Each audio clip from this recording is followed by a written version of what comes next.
Hi, in this video, we want to take a look at the conditional distribution of multivariate random normal variables. A lot of words, a lot of words. We want to look at the conditional distribution of multivariate normal random variables. Okay, so let's go ahead and look at the first one. Actually, let me back up. I'm going to say, why do we care? All right, so if we're talking about regression, and we're interested in predicting one variable using other variables, well, if everything is multivariate normal, then, like what we're going to end up doing is we're going to have like one dimension of our multivariate normal is our target variable. All the others are our predictor variables. And so basically what we're trying to do, we're trying to understand like the regression framework when we're using multivariate normal. Now, why are we using multivariate normal? Because it appears all over the place in what we observe in nature and through the central limit theorem. Okay, so if y and x are jointly multivariate normal random variables, we're going to say that the covariance does not equal 0. And then what's going to end up happening is that, first and foremost, the conditional distribution of y given x is itself multivariate normal. The expected value of y given x is going to be the expected value of y plus this term over here. And you notice that looks awfully like a linear term, maybe, just maybe, possibly.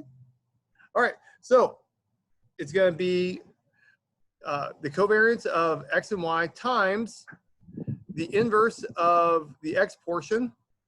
And then I'm going to have parentheses x minus its mean. Okay, if you remember the regression formulas, this isn't too far from multivariate regression as it's stated right there. Now, something about this is that we need to have that the covariance of x is invertible, which is not a big assumption. Furthermore, the covariance of the covariance of y given x is a covariance of y minus covariance of x and y on each side of the inverse of the covariance of x. All right, so something that needs to be pointed out is that the covariance of y given x is going to be less than the covariance of y frequently off of the negative terms right here. So basically, specifically, actually, let me back that up. I'm talking about the diagonals, and that on the diagonals, we're going to end up having smaller values because of the subtraction. So by knowing something about x, I can reduce the variance on my y variable. That's the point I'm trying to drive at. Okay, so how do we prove this?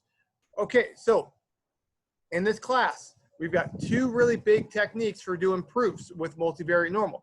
First one is moment generating function. The second one is to get really slick and pick the right matrix to do some matrix operations with.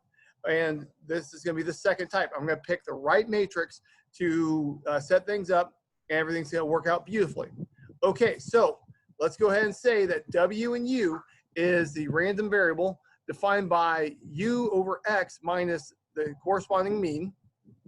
And then I'm going to multiply by a, where a is equal to this block matrix, identity matrix on the diagonal, 0 in the lower corner, and then I have negative covariance x and y, and then inverse of covariance x. All right, now why do we do this? Because everything works out beautifully.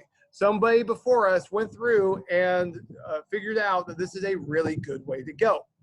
Okay, so let's go ahead and do this part. All right, so I've defined w and u to be this. So what I'm going to do now, I'm just going to go ahead and do the operations. So I'm going to do my subtraction. Boom, I've got that. And I'm multiplying by a. So I'm replacing a with my block matrix. All right, now I'm just going to go through and do some multiplication. When I do my multiplication, I end up getting this. Okay, so we can see that that looks a lot like what we've actually want.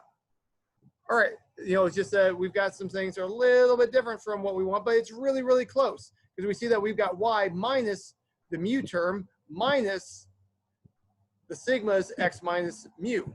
And then we can see that down here, this is just regular old x minus mu. So that part's not too interesting. All right, so W is Y minus what we're trying to show as being the expected value of Y given X. Okay. And then the U isn't that interesting. Okay, so what I want to do, I want to find the distribution of W and U. So I'm going to go ahead and say that P is that density, whatever that is. All right, well, what I'm going to do now, I'm going to do calculus to try and convert the density of X and Y to U and W. All right, well, how do I do that? Remember, when I'm dealing with matrices, I have to do like the inverse of the determinant of the matrix. This is just like a U substitution from Calc 2. I've got G of X and Y times that inverse determinant and that's going to be equal to the density of P and U. Well, if I look at A, I see that A has ones on the diagonal. So whatever it's going to be, so first of all, it's invertible. There's ones on the diagonal, 0 below, it's upper triangular. So this upper triangular, 1, it's invertible. 2, the determinant is equal to 1. Since we have, well, so with a triangular matrix, the determinant is the product of the diagonal. So the product of the diagonal here is 1. Well, when I do the inverse of A, I'm still going to get determinant 1 because it's the inverse relationship. All right, so here I know that P, the density of W and U is going to be the same as the density of X and Y. I just have to go through and do the conversion of, U to X and Y, W to X and Y, and we can go back and forth.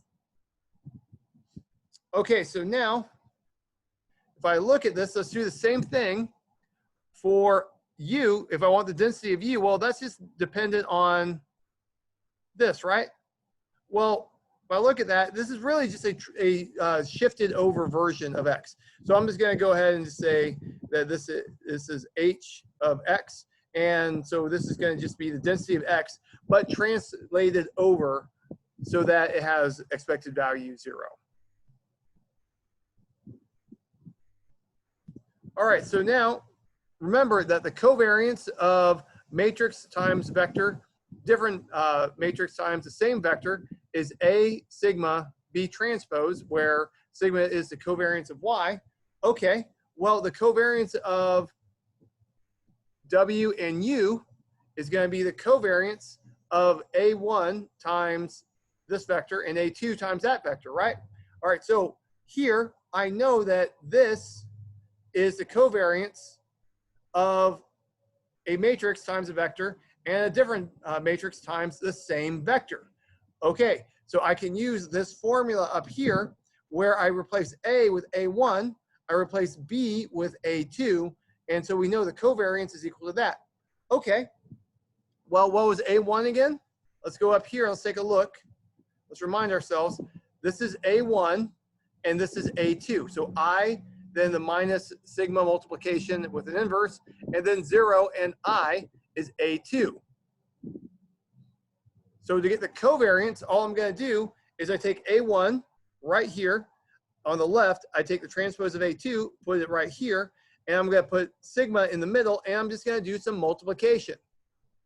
And you'll notice I had to do some erasing. Why did I do that? I got my X's and Y's mixed up. Don't tell anyone. Okay, so all right, multiplying by 0 is super easy. It's always 0. Don't care. Multiplying by the identity matrix gives me exactly what we get in the first place. Therefore, the multiplication of these two just gives me that. Okay, things are looking good. So now when I multiply these two, I get that sigma xy minus sigma yx, all of this stuff, is what it's equal to. And that is equal to 0. Okay, so what we've shown is that the covariance of W and U is equal to 0. All right, so why do we do this? Why is this equal to 0? Well, notice I've got the inverse of sigma xx, and I've got sigma xx. These two together are the identity matrix. the identity matrix times anything is whatever I got. Okay, so this is identity times sigma yx. Well, that means this whole thing is just sigma yx. Sigma yx minus sigma yx is 0. Boom, we got it. All right, so now the covariance between normal random variables is equal to 0. That tells me this is a special situation. Covariance between normal random variables being 0 tells me that the random variables are independent of each other. Okay, so that tells me more. That tells me that densities factor. Okay, so since we're dealing with multivariate normal and we have independence, the densities of W and U factor. Okay, so now what I'm going to do, I'm going to go ahead and say that the density of W and U factors into R and Q. Well, remember, Q is just a translated version of X, right? So I replace the Q with H. So now what I'm going to do, I see that P is equal to R times H, divide both sides by H. Well, P was equal to G, right? Yeah, remember that? Okay, so P, if I go back here, we figured out that P is equal to G. It's just I have different variables in there. So we can see that the density of W is equal to G divided by H. And wait, that's going to be the conditional density of Y given X, right?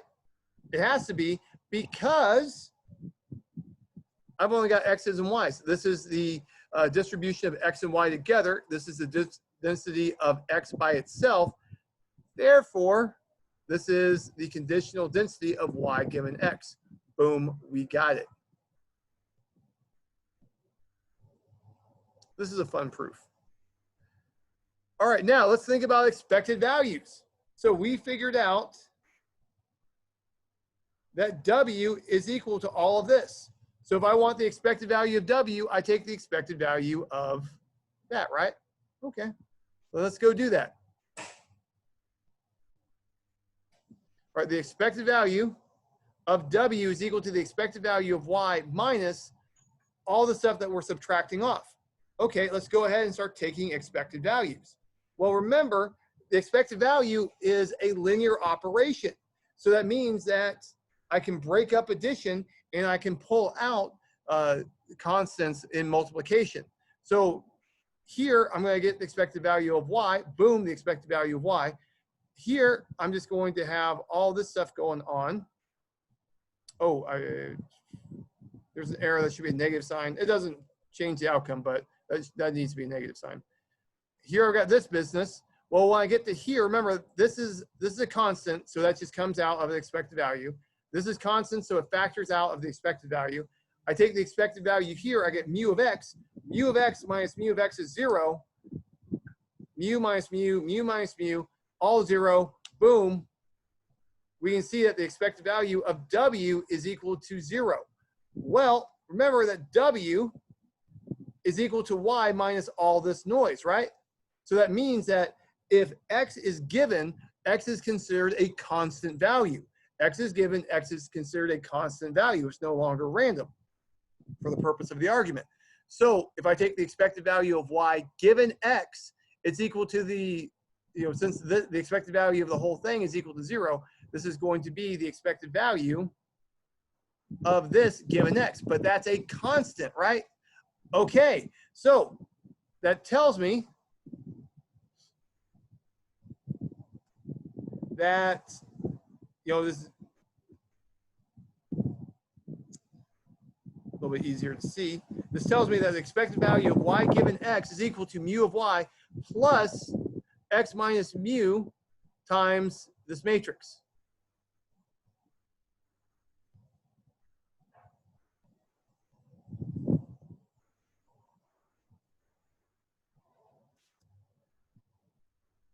All right, so now from how we define W, if I take the covariance matrix, that's just going to be this term here. And I know that we're going to have a normal distribution just because of the format of it, because we know that, because of the property of normal. All right, so at this point, I know that W has 0 for its expected value. Here's its covariance. Well, that tells me that Y given X is going to be normally distributed because of the argument I previously gave. Well, here, remember that this is just going to be, so remember the W is Y minus some terms times X. Well, when things are given, it's just going to end up being exactly this, easy peasy lemon squeezy. So we have that the expected value of Y given X is equal to exactly what we want. Now, something that's very important for this proof is that we must be dealing with multivariate normal.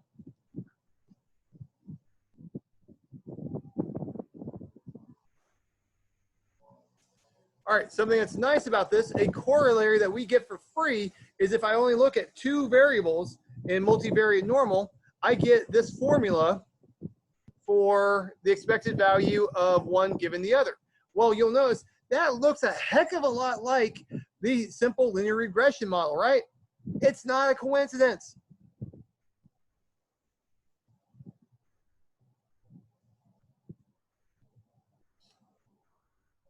Now, if I want to consider the situation where we have just one variable is depending on the others, like when we're doing linear regression, then I'm going to say that I've got y1, then a bunch of x's. This is y1 and the x vector.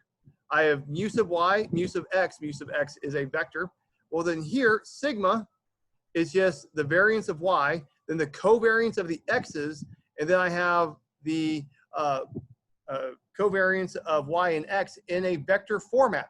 So if I apply this and I keep on running with this, I take the corollary and I just set it up so that we're interested just with one variable for the first vector, then we know that y given x is normally distributed. The expected value of y given x is going to be this. The variance of y given x is going to be equal to the variance of y minus this term. Okay, now something that's important about this, something that we need to be mindful of when we, since we are statisticians. All right, if I look here, I've got vector and vector on each side of a positive definite matrix. Okay, so vector, vector on each side of a positive definite matrix means that this is a positive number. If that's a positive number and I subtract, I get something smaller, right? So if I subtract a positive number from my bank account decreases. If I subtract a positive number from variance, I end up having less variance. Okay, so what this tells us is that by conditioning on other variables that are part of the multivariate normal, we can only decrease our variance on the variable that we are interested in. And decreasing our variances is really like the key to hypothesis testing.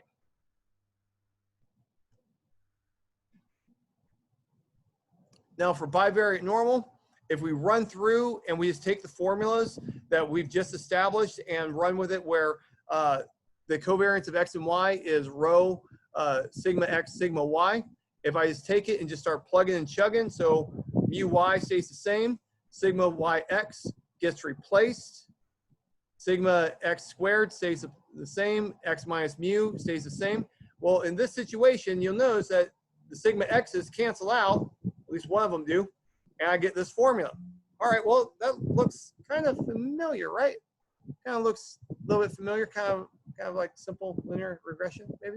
Okay, so now if I take the variance, well, if I take the variance of this, of y given x, and I apply the formula we just derived in the bivariate normal situation, I see that I've got the variance of y minus covariance of x and y divided by variance of x, and we have covariance of x and y. So you notice that these are squared.